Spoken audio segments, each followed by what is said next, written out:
தெய்வீக அன்பர்கள் அனைவருக்கும் இனிய வணக்கம். அடுத்தது ஓம் தேவகி நந்தனாய நமக. தேவகி மைந்தன் சிறையில் தேவகிக்கு மைந்தனாக பிறந்தவன். குடல் விளக்கம் செய்த தாமோதரன் என்று கூறுவாள் திருப்பாவை. தேவகியின் கருப்பையை சுத்தம் செய்தவன். தேவகி நந்தனாய நமக. தன்னுடைய பிறப்பிற்காக முன்கூட்டியே பல விஷயங்களை செய்து வைத்தவன் ஸ்ரீகிருஷ்ணன்.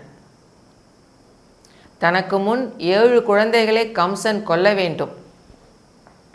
அதன் மூலம் அவனுடைய பாவம் அதிகரிக்க வேண்டும். 8வதாக ஸ்ரீ மாயை பிறந்து அவள் மூலம் தான் கோகுலத்திற்கு இடம்பெயர வேண்டும் என்பது கிருஷ்ணனுடைய திட்டம். என்ன காரியம் நடக்க வேண்டுமோ அதற்கான காரணத்தையும் முன்கூட்டியே தீர்மானித்து நடத்தி விடுவான்.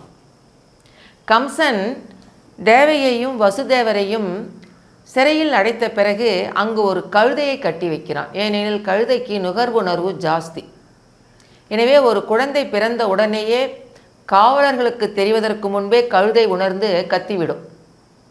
எனவே கழுதையின் குரல் கேட்ட உடனேயே கம்சன் ஓடி வந்து அங்கு பிறந்த குழந்தையை கொன்று விடுவான். எனவே 7 குழந்தைகளையும் இதுபோல் கொள்கிறான். 8வது குழந்தையாக ஸ்ரீ மகாவிஷ்ணு பிறக்கப் போகிறார் எனும்போது ஸ்ரீ வாசுதேவர் என்ன செய்கிறார்? அந்த கழுதையின் காலில் விழுந்து கெஞ்சுகிறார். தயவு செய்து இவனை காட்டி கொடுத்து விடாதே. இவன் பரம்பொருள். இந்த உலகத்தில் தர்மத்தை நிலைநாட்டுவதற்காக வந்து பிறந்திருக்கிறான். தயவு செய்து நீ வாயை மூடிக்கொண்டிரு. இதைத்தான் காரியமாக வேண்டுமென்றால் கழுதையின் காலில் கூட விழலாம் என்பார்கள். கர்நாடகாவில் அமிர்தேஸ்வர் என்ற ஒரு கோவில் உள்ளது. அதன் வெளிப்புற சுவரில் கழுதையின் காலில் வசுதேவர் விழுந்து வணங்குவது போன்ற ஒரு சிற்பம் இருக்கிறது. இந்த புராண கதை என்று இல்லை, கிராமிய கதைகள் இறைவனுடைய பெருமையை உயர்த்தி பேசுவதற்காக பலரும் தங்களுடைய சொந்த கற்பனைகளையும் இணைத்திருக்கிறார்கள். கிருஷ்ணனின் லீலைகள் என்று சொல்லும்போது அங்கு பல கதைகள் கற்பனையாகத்தான் இருக்கும். ஆனால் அது ஒவ்வொன்றும் கிருஷ்ணனுடைய லீலைகளையும் பிரபாவத்தையும் தான் பேசும். எனவே அந்த காலில் விழுந்து கெஞ்சும் போது கழுதை கத்தாமல் விட்டுவிடுகிறது. அதன் பிறகு இவர் கிருஷ்ணனை கொண்டு வந்து யசோதையிடம் நந்தகோகுலத்தில் விட்டுவிட்டு அங்கு பிறந்த மாயையை தூக்கி கொண்டு தன் சிறைக்கு திரும்புகிறார்.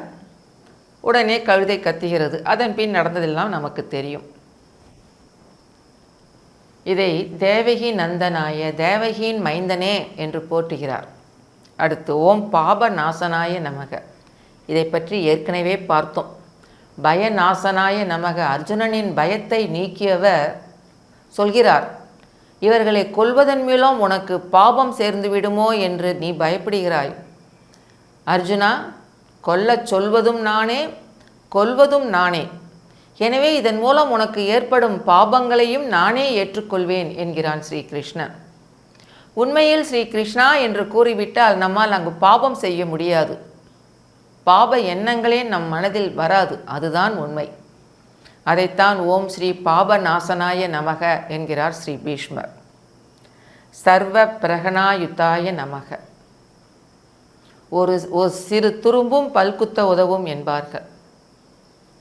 எதுவெல்லாம் எய்த முடியுமோ அதை எல்லாமே ஆயுதமாக கொண்டவன். கிருஷ்ணனுக்கு சுதர்சன சக்கரம்தான் வேண்டும், அஸ்திரம்தான் வேண்டும், ஆயுதம் வில்லும் அம்பும் தான் வேண்டும் என்பது கிடையாது. விரல் நகத்தை கூட ஆயுதமாக கொண்டு ஹிரண்யகசுபை அழித்தவன் ஸ்ரீ நரசிம்ம மகாபிரபு. எனவே அவனுக்கு ஆயுதம் என்று தனிப்பட்ட முறையில் எதுவும் தேவை இருக்காது. சர்வ பிரகரணாயுதாய நமக. அதைத்தான் நமக்கு தேவை. கிருஷ்ணன் மேல் மனப்பூர்வமான பக்தி. நீ என்ன செய்தாலும் நான் உன்னை விட்டு விலக மாட்டேன். நீ என்னை அடித்தாலும் கொன்றாலும் ஏன் அழித்தே போனாலும் கிருஷ்ணா உன்னை நினைப்பதை என்னை விட்டு நீக்க முடியாது என்று கூறுகிறார் பெருமாள் திருமொழியில். வாளால் அறுத்துச் சுடினும் மருத்துவன் பால் மாலா காதல் கொண்ட நோயாளியன் போல். மாலா காதல் கொண்ட நோயாளி போல். நமக்கு டாக்டர் ஆப்ரேஷன் செய்கிறார். கத்தியால் அறுத்து புண்ணை கீறி கட்டு போடுகிறார். ஒவ்வொரு முறையும் அந்த கட்டுக்கு மருந்திடும்போது நமக்கு வலி, உயிர் போகிறது, பிராணன் போகிறது. என்றாலும் நம் டாக்டரிடம் கோபித்துக் கொள்கிறோமா? இல்லை. டாக்டர் நம் உயிரை காப்பாற்ற போராடுகிறார். எனவே அவர் மேல் நமக்கு அதிகம் பக்தி தான் அதிகரிக்கும். அதே போல்தான் கிருஷ்ணா, நான் உன்மேல் வைத்திருக்கும் பக்தி, நீ என்னை எந்த நிலைக்கு ஆளாக்கினாலும் நான் உன்னை விட்டு விலக மாட்டேன் என்று கூறுகிறது பெருமாள் திருமொழி. இனி அடுத்து நாராயணனின் நாமச் சிறப்பை பார்க்கலாம்.